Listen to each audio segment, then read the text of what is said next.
the most important thing that we can do individually is synchronize with those things that we're good at and that we really love to do, and do those things as much as we can, and create a great life for ourselves somehow, whatever that takes.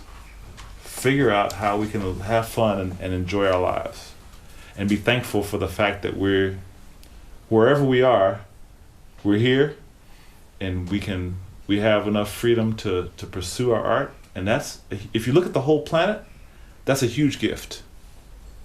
Wherever we are, whatever's going on with us, if we're able to have any freedom to comfortably pursue our art and not be shot at, you know, man, that's a gift. That's a huge gift. So every single day I give thanks for that. And so,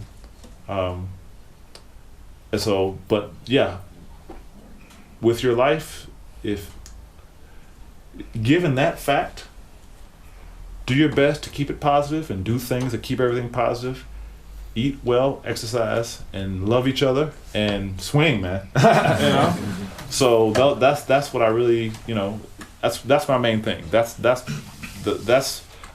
figured out that whatever you do, if your life is cool, if you figure out your life, then it's all good.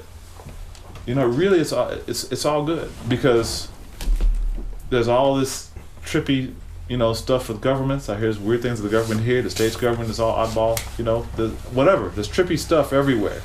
Just oddball news and activities, and people are, you know.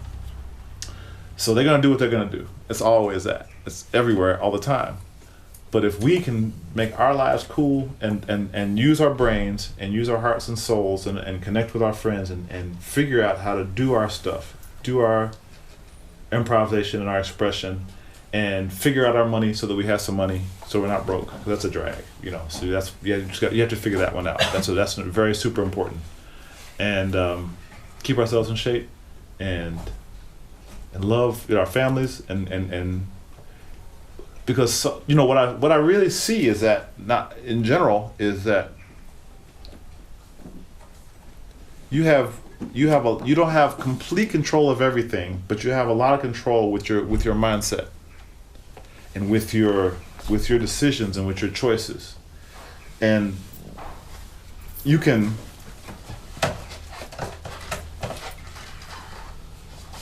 someone comes at you with something negative, you can go back at them with something negative, and it can go into a bad place.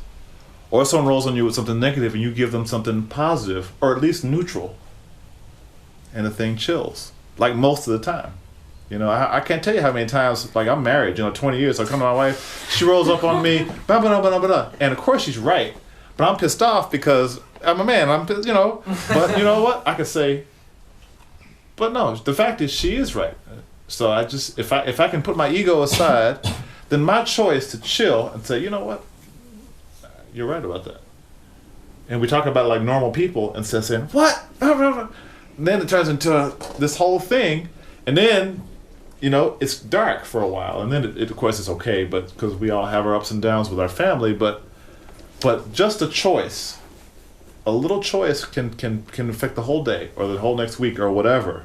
Or your life. It depends on where it goes, you know. But that's an example. We all have had our versions of that where we make certain choices. And that's a really important thing. The reason I mention that is because, you know, when we're doing our music and we're trying to get better at what we do in our lives, the way the life is affects it on every level. And so we can talk about chords and scales and technique, which we will, and rhythm and all that stuff. But still, the most important thing is, where are you in your life? And where's your mind? That's the most important thing of all when you're trying to be an artist, because that's what allows you to be an artist or not.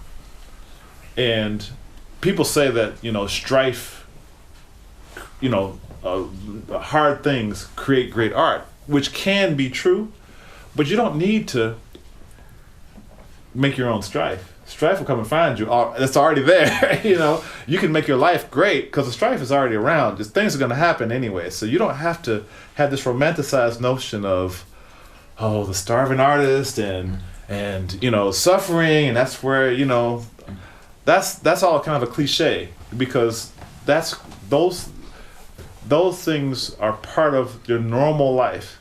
And if you keep things as positive as possible, it's still going to be a trip. So that means that one of my main messages to you as a person is look at your life as this holistic,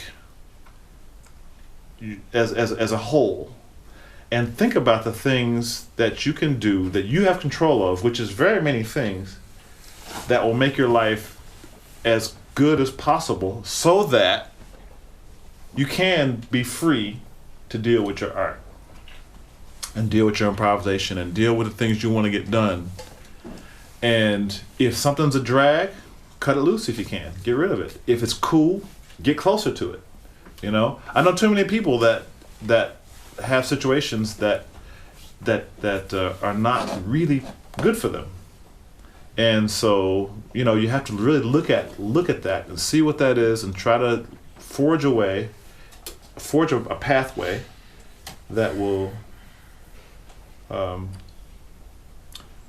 put you to your goals.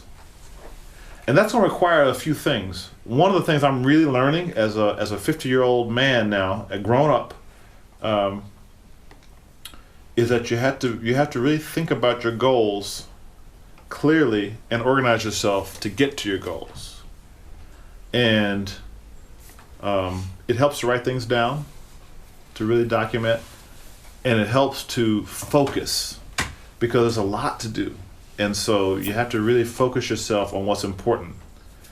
And hopefully today in our session, I'll give you some specifics about the improvisation and jazz improvisation that will help you to prioritize practice. But that's got to fit into the framework of your life, and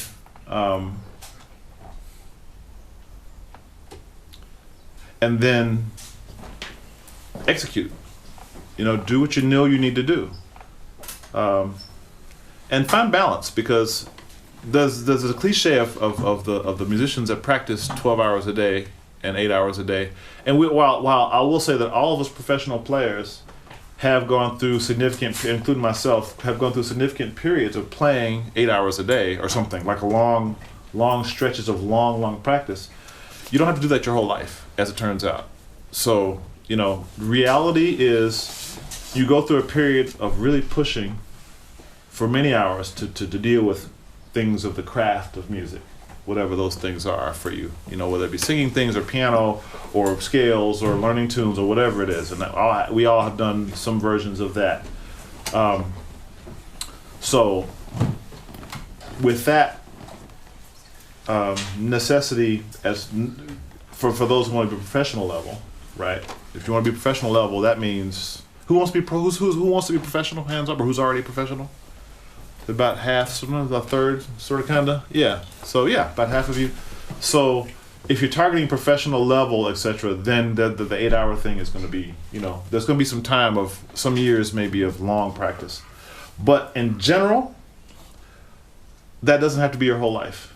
And it's really important to figure out how to practice intelligently, practice smart, so that you're not spending so many hours, so that your life can be great. Find a balance. Make sure you swim or run or read books or paint or whatever you do, and balance everything out. And I say all this to say that this is the single most important thing that will make you a good improviser, is to get your life together. If your life is really cool, not cool if it's right for you, whatever that is, and you're free to really organize and practice and get stuff done, you're gonna get to what you want to get to. And that's your big picture. Your big picture is figure out your life, whatever that is at any given time, and then do what you have to do.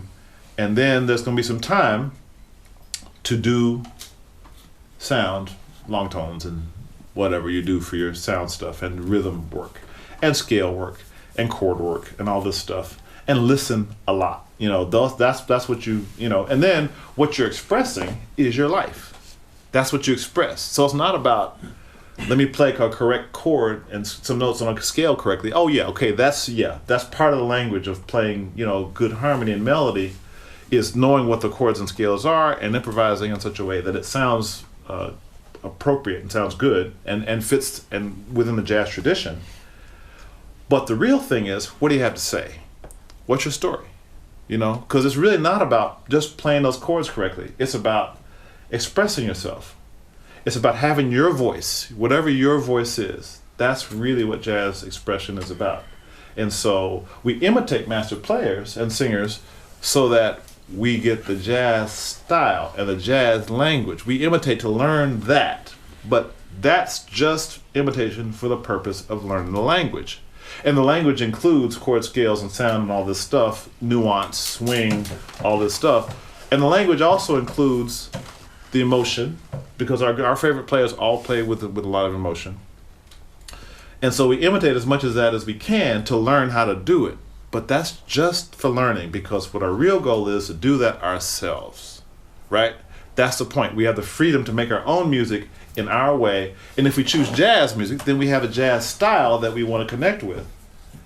But that's the language. That's the language itself. But the expression comes from you and your voice, which comes from your life. And it comes from how you think and how you express yourselves. So I can't teach you that stuff because you should already know it, but getting it out of your body, getting it out of your instrument is the part that we try to, give you some ways to get to that. But I can tell you that the technique, which is what we'll, talk a lot about today, the techniques are just that. They're only techniques. Chords and scales and rhythm and swing and all that stuff is basically the techniques. They're specific things of the jazz language that will then allow us to find our voice and enjoy that incredible feeling of expressing ourselves in an improvised way. And that is a beautiful, I can tell you that's why I do it. I get on the bandstand and it's a joyous, amazing thing. It's not always joyous in every way, because sometimes it's a pain in the butt, because the drummer's too fast or too loud, or the bass player's too whatever, it's or the room is too whatever. It's not like that, it's like, oh, happy, but it's it's like the experience when everybody synchronizes and works together is a high level human experience that's powerful and it's moving, and that's what I mean. The practical part of it is whatever, and every day is a little different, but the part when everything is locked together, that's the real fun of it. And that's what we want to try to get to, if we can. And whatever it takes to get to that is what you want to do for yourself. So, and again, if it's about jazz and you want to play with jazz players, then there's some work to do on the language. But it might be rock and roll. It could be fusion. It could be drum and bass. It could be whatever that you're improvising in. And whatever the technique, the style is, you work on those techniques and those styles to get the creativity happening. I'm a jazz guy, so I can tell you how we do it in jazz. And what the great thing about jazz is it's the hardest music, pretty much. As far as Western improvised music, jazz is the hardest one. So if you get that together, then your jazz skill translates to all other kinds of music.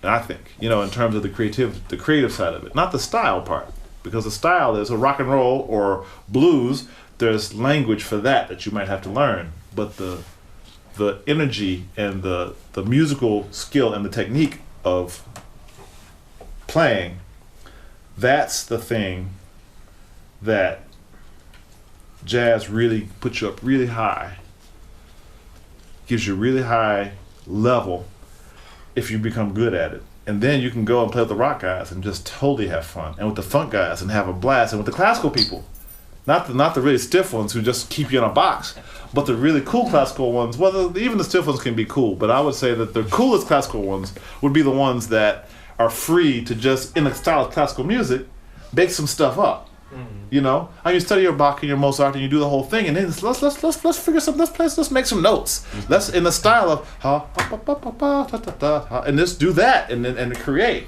Over the scales or the modes or over a Bach piece or over an etude or whatever, and let's see what we come up with. Let's be creative. Let's be free And I think that thing, that what we get out of that as human beings really gives us a tremendous, it's a gift. It's a huge gift. It makes our lives better. And I think that's why we do it. That's why we love to do it. So now this is how I think about my philosophy of music, is this idea that your life and your life is reflected in your music, and that to keep doing your music in the best possible way, you find a way to make your life, the way you want it to be, so that you can, have the joy, have the expression. And if you listen to most jazz music, it's about that. It's about, musicians who express their joy, express their, joy is not the right word. They express their lives. And joy is a big part of it, and sometimes there's pain, and sometimes there's all kinds of emotions in there. But the jazz reflects that, and the skill just comes from the practice. It comes from the study and the listening.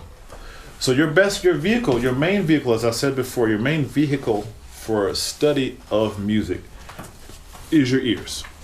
Okay, so whatever happens, just remember that the answers are in the records. And at the end of today, you may have more questions than you have answers, which is good. If at the end of if after we've worked together for the day, you're gonna formulate dozens of new questions, that's a good thing, because that's what keeps you moving. That's what keeps you improving, right? And then the answers, well, some of the answers will be in your own practice, and a lot of answers will be in your friends. You connect with each other, since everybody kind of knows each other. A lot of you know each other. And then a lot of it is going to be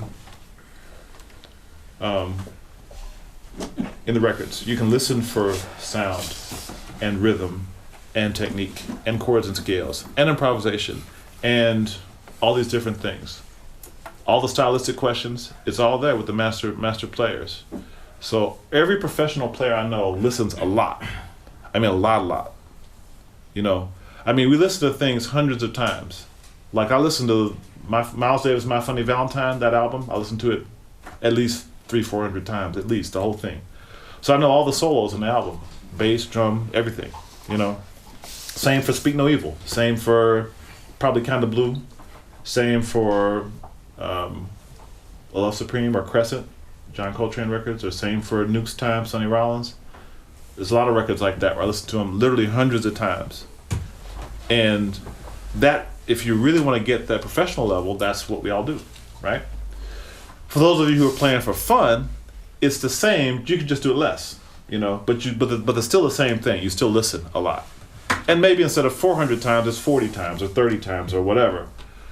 And I think someone who's being less not professional about it, but doing it for fun, what I would say to you is,